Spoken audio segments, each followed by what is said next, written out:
What's up guys, Adam here from my Houston area backyard garden.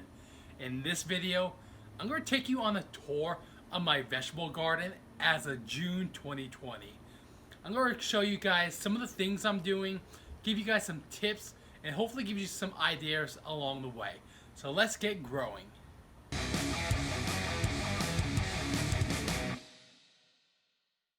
So the first part of my garden tour is my squash trellis. So I'm growing butternut squash, small pumpkins, and cucumbers. So just a month ago there was absolutely no leaves on this, and now it's covered in leaves and most importantly fruit. So let's go inside and show you guys what's growing on it. So I had a problem, I was always getting bit by mosquitoes, so I had to think of a way to fix that problem. So come in and let's show you guys all the cucumbers that have grown. So right here we have a pretty nice cucumber. You want to make sure you twist, not pull. This is a pickling cucumber. So one of the things I did to fix the mosquito problem, or to try to minimize them, is I laid down a thick layer of mulch in here.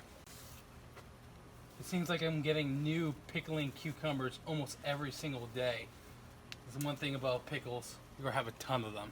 So today I'm going to actually pickle some of these cucumbers. So one more thing I want to show you inside my squash trellis is I have this butternut squash variety right here.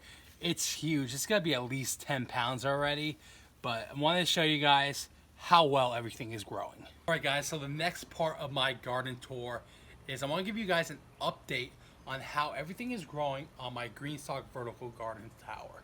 Now, if you guys have seen some of my previous videos, I've talked about this before, but I wanted to show you guys some of the new things and how everything is growing. So I planted some chocolate mint in here and some confetti cilantro. This version of cilantro is more heat tolerant than the regular cilantro. Also growing some dwarf tomatoes and a few other herbs on here. So we're gonna pick this tomato before any of the birds get it, because there was another tomato here recently that the birds got. They must have got it today. So let's go over here. You know, sometimes you guys are going to have some failures. I had another tomato plant. It got killed by some tomato worms. So unfortunately that happens sometimes. So I'm going to replace this with a new eggplant.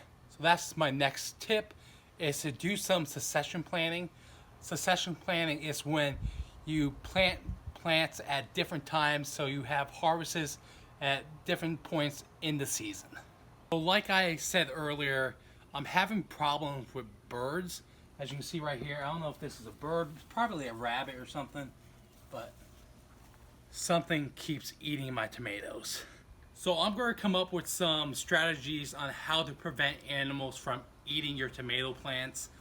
So make sure you guys subscribe so you don't miss that future video. So this is my early girl tomato plant. As you can see, it has some yellowing leaves on it. And like I said earlier, it's really hard not to have any failures. But luckily there's a few fruit on here that I can pick. But there's always going to be some issues in the garden. Sometimes there's not getting any way around that.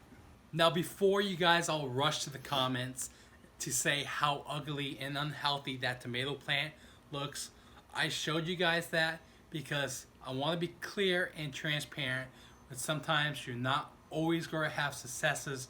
Sometimes you're going to have failures in the garden. But one plant that typically always does well for me in my garden, especially in Houston, Texas, are chili peppers. I have a variety of different types of chilies in here, from sweet to super hot.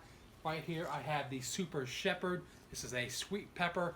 And then in here I also have a Carolina Reaper. So I'm expecting a really good harvest from these chili peppers this year in the garden. So the next thing I want to give you guys an update on in my garden tour is how I'm maintaining my pumpkin plant. Now this was not planned. This is actually a volunteer. Was not expecting this. This pumpkin plant is growing in the same bed as my chili plants and some of my tomatoes as well, but I'm maintaining it with pruning and using vertical gardening methods. I have this trellis here that the pumpkin vines are growing on. So hopefully I'll have some pumpkins that are maintained in this small space. So the next thing I want to show you guys in my garden tour is how I'm growing food in buckets. Now these are food safe buckets. I'm growing straight neck squash, red roselle, which is a type of hibiscus flower. You can make teas and jams with it. And I'm also growing some eggplants. The one thing I want to recommend is that you guys need to drill some holes in the bottom of your buckets. Otherwise, you're going to drown your roots. So the next thing I want to show you guys in my garden tour is my 3-year-old yellow habanero plant. Now a couple weeks ago, this was covered in aphids. So I was kind of upset, but I made a video on how to get rid of aphids and it actually worked. So if you guys want to learn about how to get rid of aphids on your plants, I'll have a link in the description and a card above. But this plant looks pretty good right now. So I also have a blackberry bush in the same area with my yellow habanero plant. And I'm going to pick a few right now. But I'm having an issue with birds stealing my blackberries before they're ripe. So I have a few strategies. I'm going to share those in the future video. So make sure you guys are subscribed and hit the bell notification so you guys don't miss that. But hopefully these strategies stop these birds from eating all my blackberries before I can. So the next thing I want to show you guys in my June 2020 garden tour are my fruit trees. I just want to show you guys how it's possible to grow fruit trees in a small gardening space. You just need to pick self-pollinating varieties.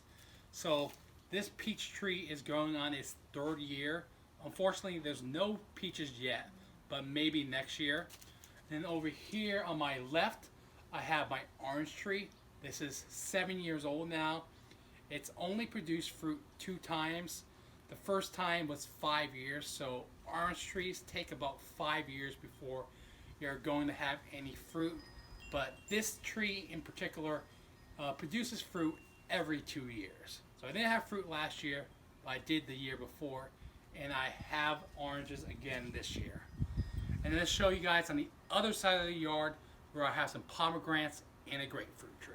So the next thing I want to show you guys in my June gardening tour is my pomegranate tree. Now this is going on to its 3rd season, so it's 2 years old, and I'm having fruit for the very first time. I think there's about 3 pomegranates on here, so I just want to show you guys what you guys can expect when you plant a pomegranate tree. It takes about 2 years or 3 seasons to actually have fruit. So right next to my pomegranate tree, I have my grapefruit tree. This is 7 years old, so it's just as old as the orange tree.